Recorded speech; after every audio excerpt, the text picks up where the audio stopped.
Bonjour à tous. C'est une joie d'être là. Ce matin, c'est une joie de pouvoir partager ce que Dieu a mis sur mon cœur. Et bien, notre thème, en tout cas de ce mois-ci, de ce mois de février, c'est droit au but. Et c'est vraiment là où Dieu veut nous emmener pour cette année 2021. Il veut nous amener droit au but. Et alors, j'aimerais vous partager un thème et vous poser une question en même temps. Est-ce que vous êtes sur la touche ou sur le terrain ? Vous remarquez, ça parle beaucoup de foot, de sport. Je crois qu'il y a un petit manque de foot, là, vivement que ça reprenne un petit peu en présentiel. Est-ce que vous êtes sur la touche ou sur le terrain ? Alors, les joueurs, dans un match de foot, ceux qui se retrouvent sur la touche, c'est, comme eux. Alors, en général, c'est soit parce qu'ils sont blessés, soit parce qu'ils sont remplaçants, ou soit parce qu'ils sont exclus du terrain. Et puis, ceux qui sont sur le terrain, ils sont comme ça, ils gagnent la victoire, ils sont en plein dedans, ils combattent, c'est un véritable combat. Et j'aimerais voir avec vous un homme qui, lui, en tout cas, s'est retrouvé sur le terrain. Sur le terrain, quoi qu'il arrive, quoi qu'il lui soit arrivé dans sa vie, cet homme-là ne s'est pas retrouvé sur la touche, mais il était toujours sur le terrain. C'était un homme persévérant. C'était un homme vraiment déterminé, persévérant, combattant, un homme qui ne s'arrête jamais. Et cet homme-là, c'est Joseph. Joseph, je suis sûre que pour la plupart, vous en avez entendu parler, mais on va rapidement retracer son chemin. Joseph, c'est le fils de Jacob. Et Jacob a 12 fils. Joseph, c'est le 11e. Et c'est le chouchou de son père. Joseph attire par cela la jalousie de ses frères. Et cette jalousie va les entraîner malheureusement à commettre un acte terrible puisqu'ils ont décidé de le tuer. Heureusement, ils ne l'ont pas fait, mais ils l'ont vendu en esclavage. Et du coup, Joseph se retrouve en Égypte, en esclavage. Lui qui était le chouchou, lui qui était le préféré, qui vivait dans un cadre de vie satisfaisant, avec une famille aimante, se retrouve tout d'un coup orphelin, emmené dans un pays étranger, au contact d'une langue étrangère. Il a fallu qu'il apprenne la langue, parce qu'en Égypte, on ne parlait pas sa langue. Donc c'était un total déracinement. Et là-bas, en Égypte, il était toujours sur le terrain.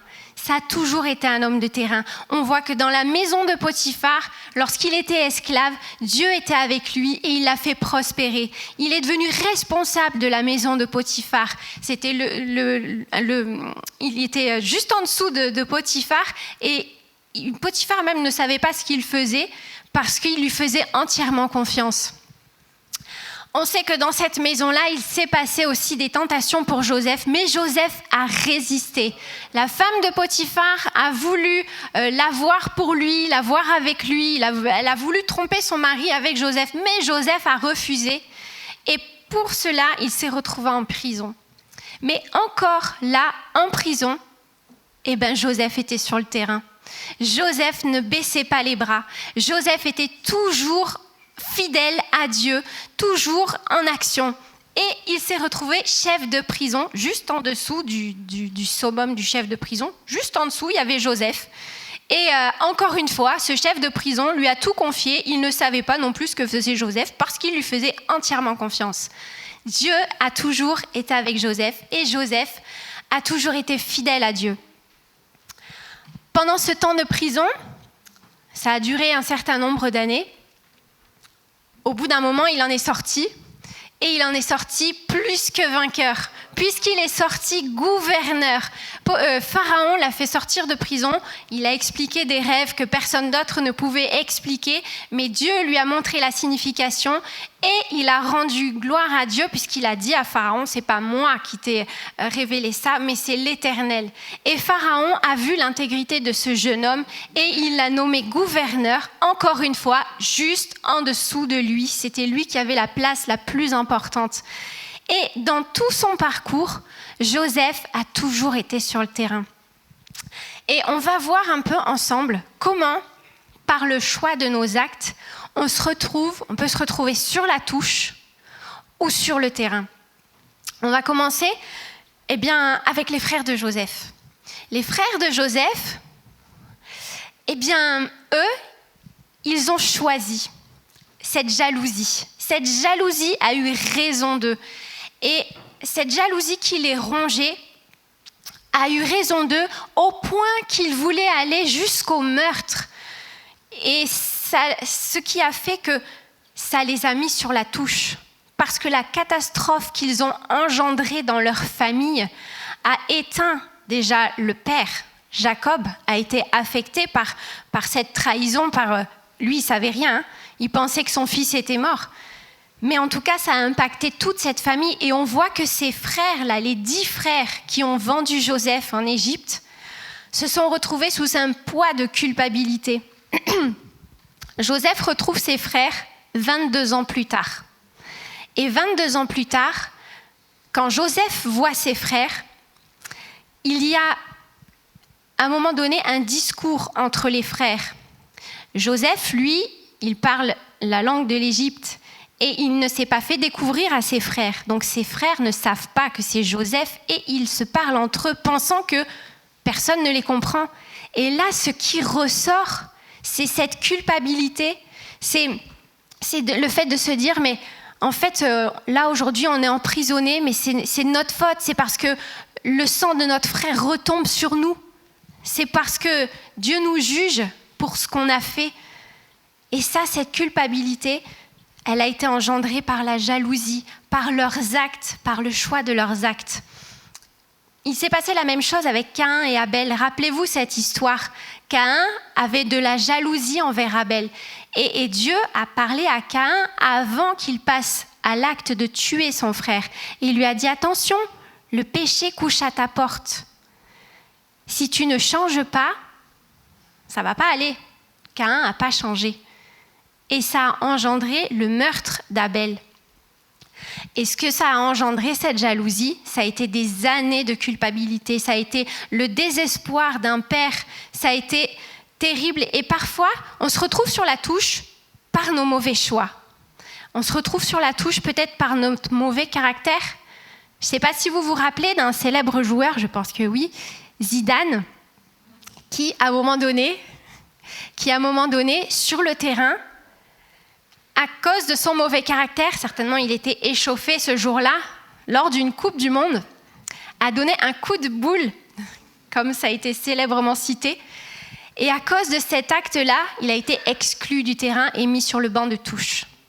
Parfois, notre mauvais caractère nous fait sortir du terrain et nous met sur le banc de touche. Parfois, c'est nos peurs. Si un joueur sur le terrain a peur du ballon, je pense que l'entraîneur va rapidement siffler pour le faire remplacer et le mettre sur le banc de touche.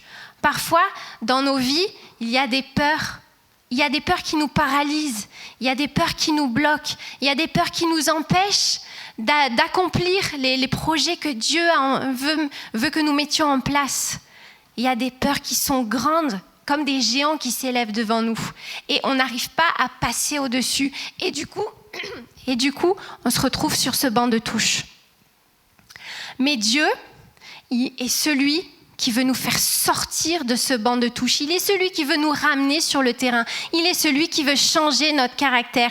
Il est celui qui veut transformer cette jalousie en amour, en compassion. Il est celui qui veut enlever nos peurs, qui veut nous libérer de la peur. Comme l'a dit ce chant tout à l'heure, « Tu me rends fort, tu me rends fort ». C'est Dieu qui nous rend fort. On voit que parmi les frères de Joseph, il y en a 2 qui se sont levés pour éloigner cette sentence. La sentence sur la vie de Joseph, c'était la mort. Les 10 frères étaient tellement jaloux que ce qui s'est décidé quand Joseph s'approchait, c'était de le tuer. Mais 2 se sont levés et ont choisi d'écarter cette sentence, ont essayé de convaincre les autres frères d'éloigner cette sentence et de le vendre au lieu de le tuer. J'aimerais dire, qui est-ce qui se lèvera pour la justice ? Parfois, c'est pas facile quand on se retrouve en réunion de famille avec des proches. C'est pas facile quand un sujet commence à jaillir et puis qu'il y a de la critique, qu'il y a beaucoup d'amertume qui ressort. Qui c'est qui va se lever contre toute sa famille pour dire non, c'est pas juste, non, il faudrait pas agir comme ça, c'est pas le bon plan. Pareil avec des amis de travail, qui est-ce qui va se lever quand tous les amis de travail se mettent à critiquer le patron ou les collègues ou tout ça ? Peut-être c'est à raison, hein ?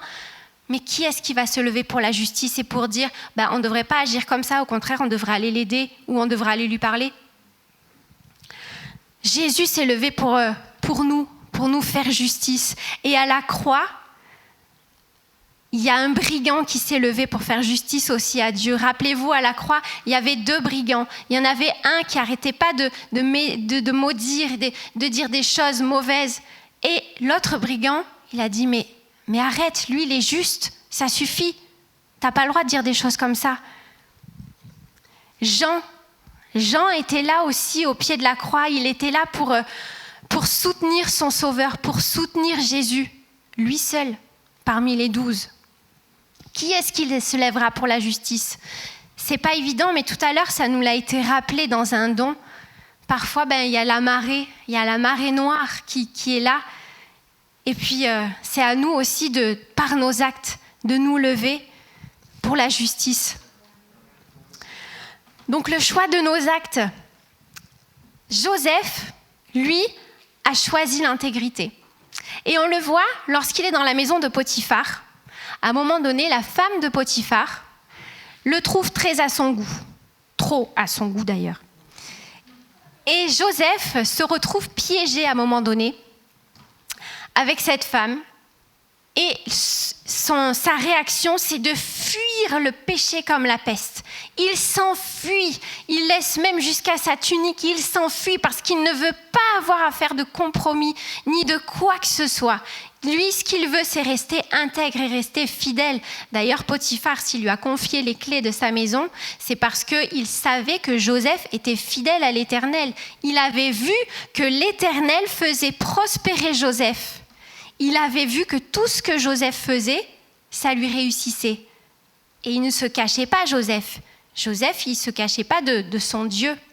Ça, c'était un témoignage pour Potiphar. Et en tout cas, avec la femme de Potiphar, il est parti, il s'est enfui.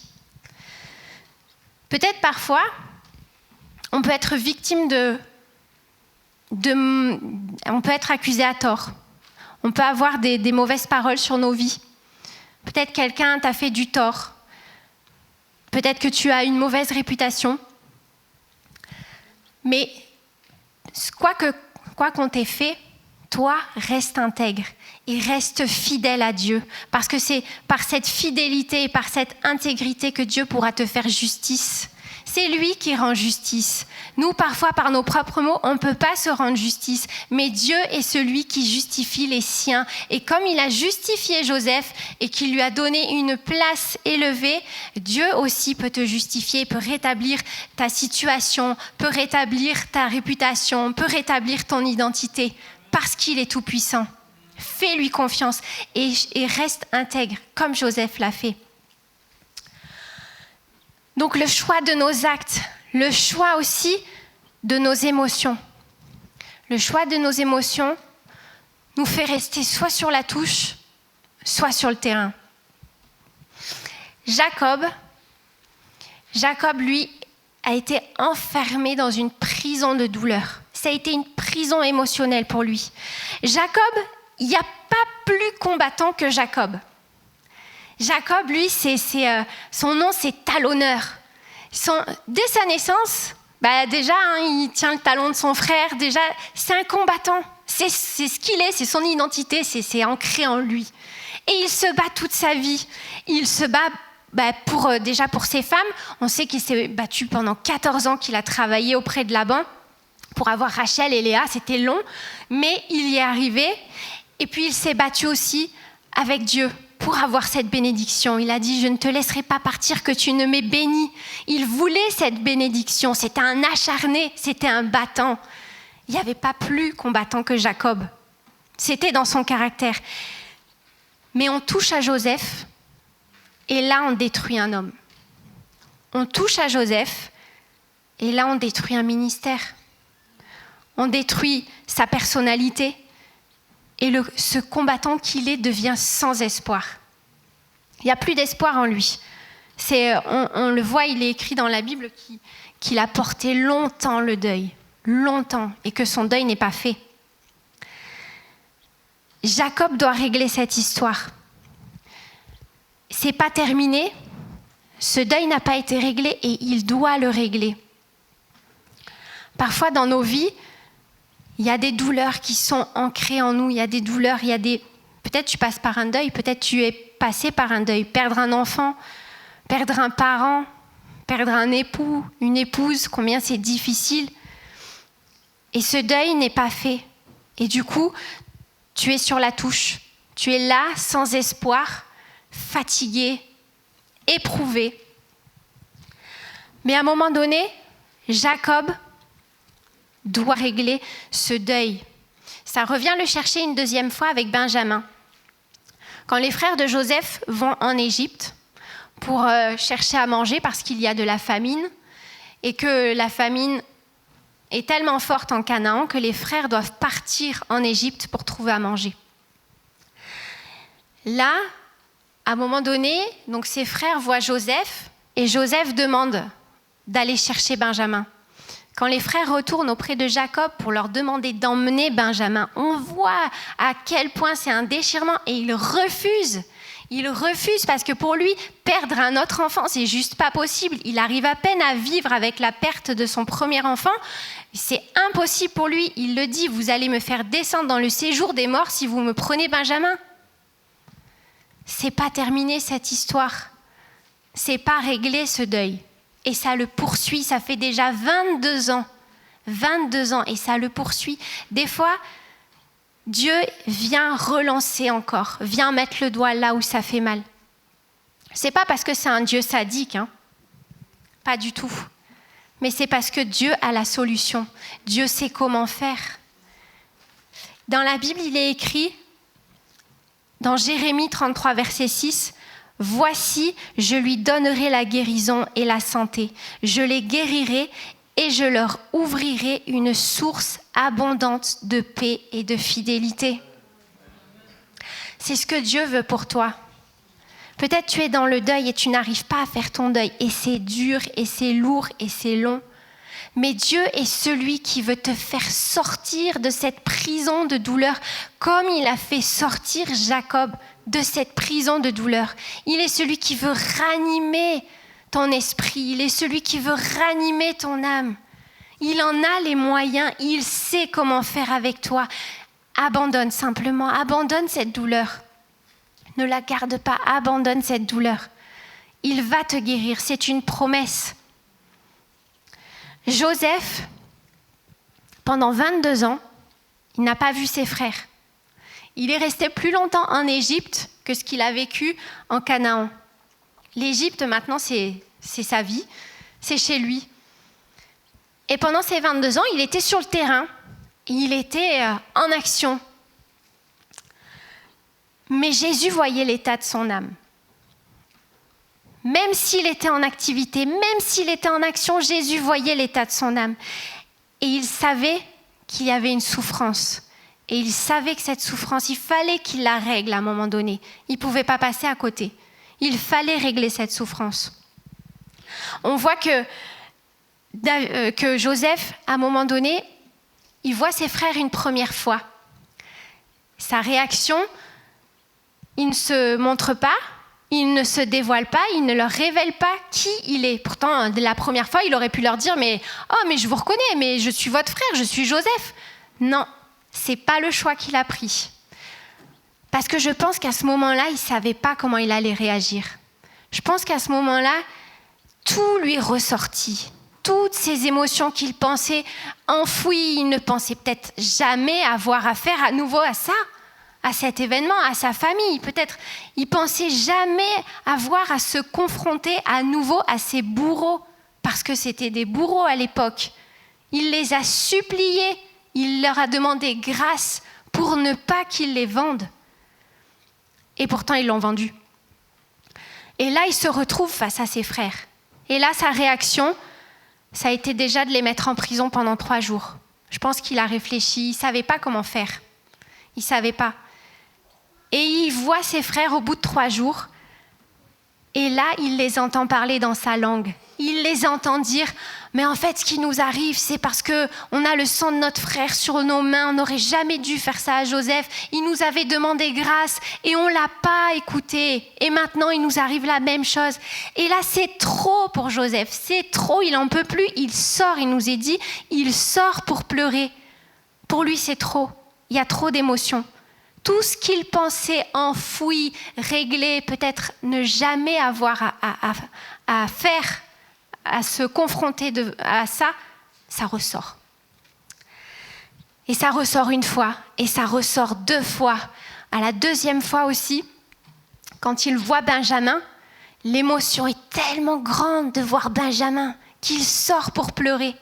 Son frère, son petit frère qu'il n'a pas vu depuis des années, il sort pour pleurer. Et la 3e fois,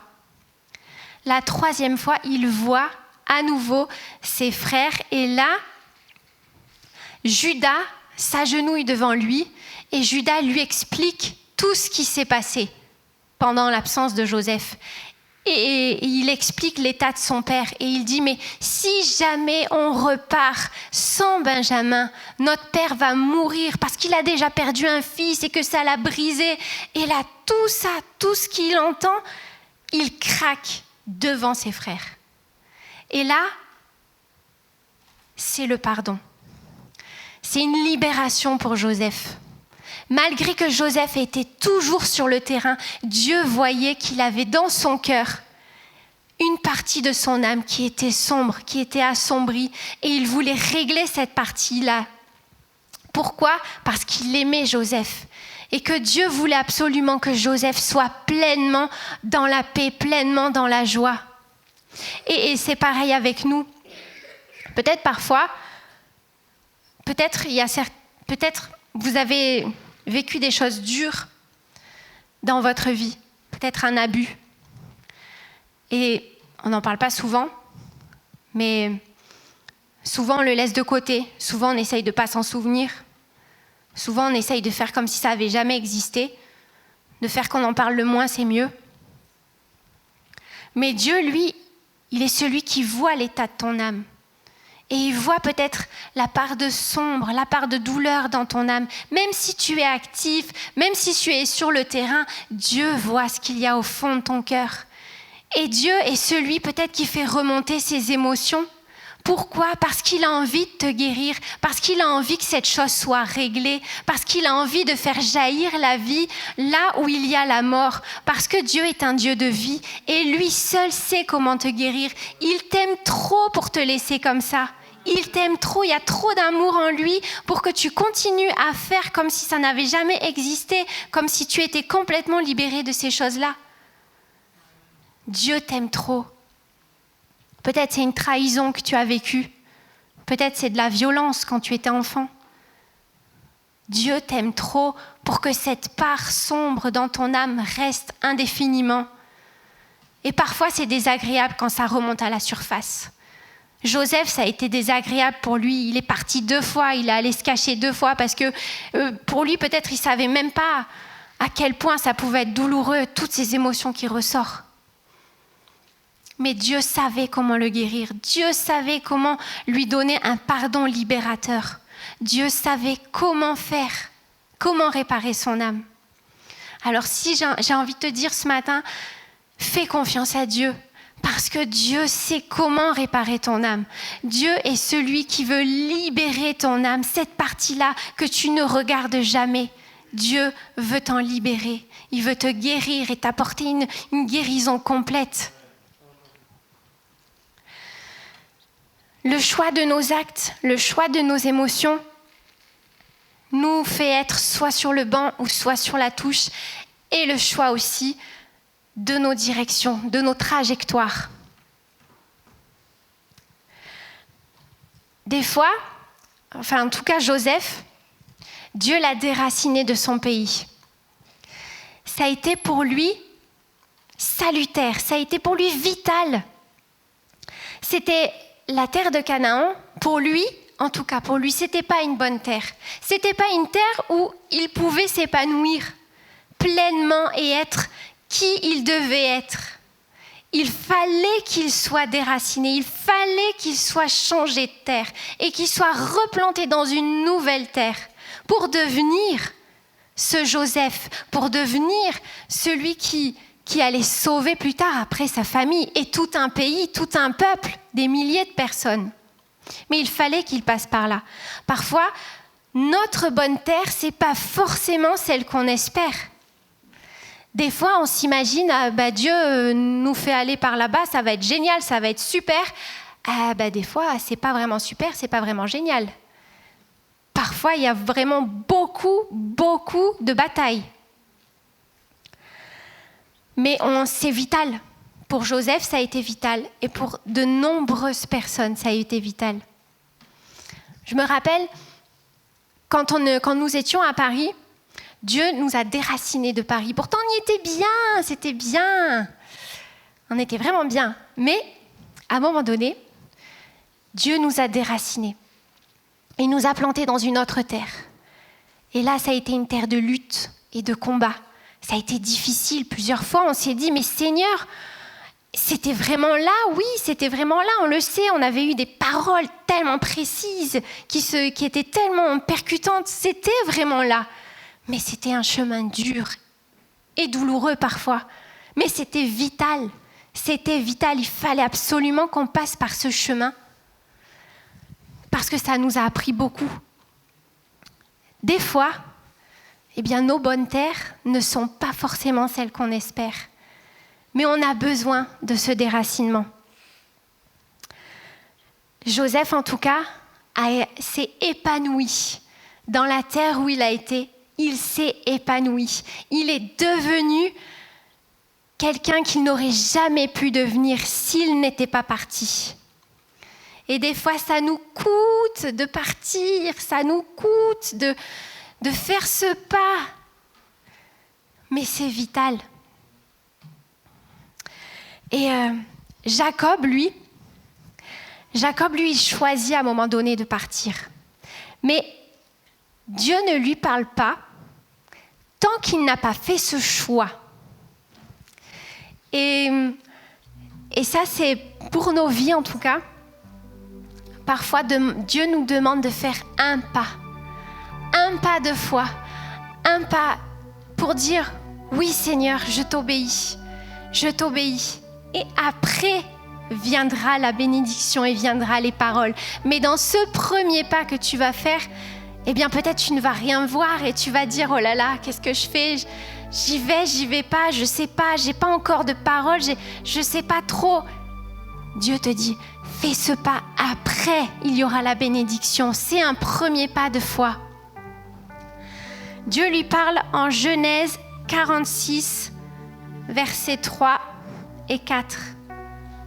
Et il dit à Joseph, « Je suis Dieu, le Dieu de ton père. Ne crains point de descendre en Égypte, car là je te ferai devenir une grande nation. Moi-même je descendrai avec toi en Égypte, et moi-même je t'en ferai remonter, et Joseph te fermera les yeux. » Là, on voit la libération du Père.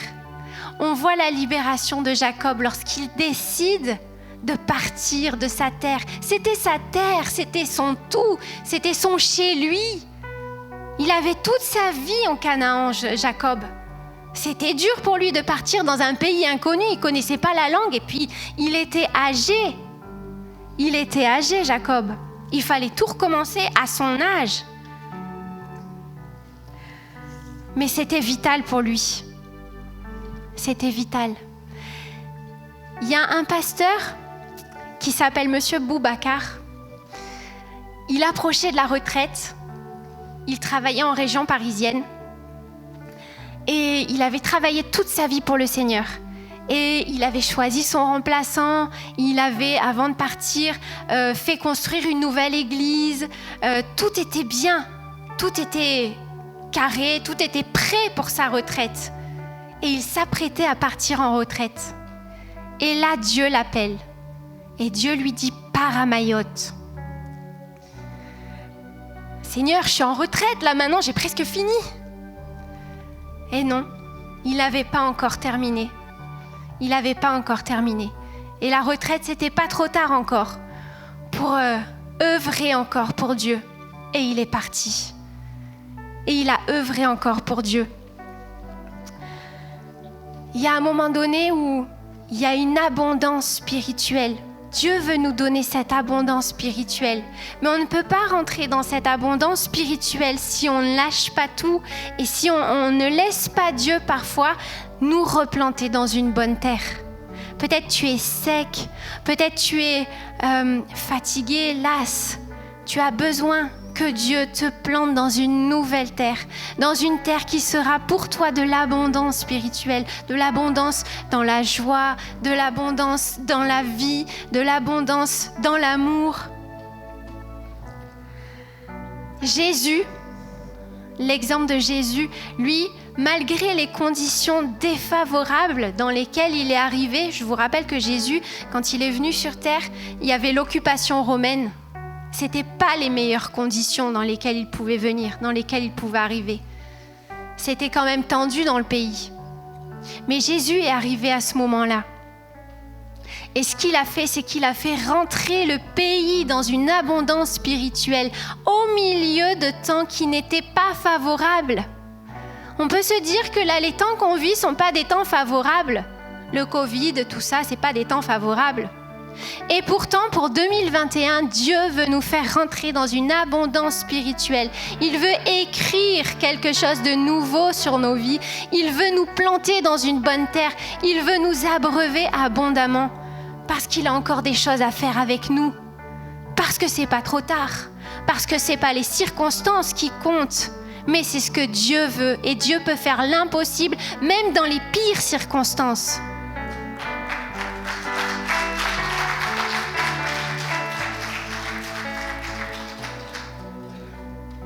Ce matin, j'aimerais qu'on puisse prendre un temps ensemble, un temps de prière ensemble. Si vous voulez bien, peut-être vous lever, si vous la santé vous le permet.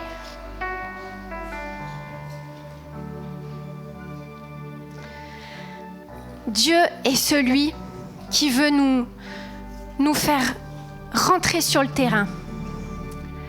Si ce matin, peut-être, tu es sur la touche, à cause peut-être de ton caractère. Peut-être tu as un problème de caractère, peut-être ton caractère est trop dur à gérer et puis tu as peur, peut-être il y a de la jalousie. En tout cas, peut-être qu'il y a un problème de caractère et ça te fait rester sur la touche. Dieu veut te faire sortir de la touche. Il veut t'emmener sur le terrain parce qu'il y a des choses à construire pour cette année 2021. Dieu veut te changer. Il est celui qui peut te changer. Il peut tout. Dieu veut te changer dans ton caractère. Dieu veut aussi te libérer de prison. Ce matin, tu es peut-être emprisonné, mais Dieu veut te libérer de prison. Il veut te faire sortir de ce deuil. Il veut te donner de la joie. Il veut répandre sur toi une huile nouvelle, une huile fraîche. Il veut te faire sortir de ces douleurs émotionnelles, de ce que tu as pu vivre dans ton enfance, quelles qu'aient été les choses violentes, les abus. Dieu veut te faire sortir de là, parce qu'il t'aime trop. Dieu est celui aussi qui veut prendre avec toi un nouveau virage. Peut-être c'est pas facile, ce nouveau virage. Mais Dieu veut le prendre avec toi. Il sera à tes côtés, il t'accompagnera. Si tu te sens vraiment appelé à toutes ces choses-là, viens sur le devant, lève ta main, on va prier pour toi. Parce que je crois qu'il y a des rendez-vous divins. Et ce matin, c'est un rendez-vous que Dieu a pour toi, un rendez-vous où il ne faut pas que tu passes à côté de ta libération, il ne faut pas que tu passes à côté de cette abondance spirituelle que Dieu veut mettre dans ton cœur. Alors viens, on va prier, il y a des équipes là qui sont là devant, qui t'attendent. Viens, on va prier pour toi, quel que soit ton sujet.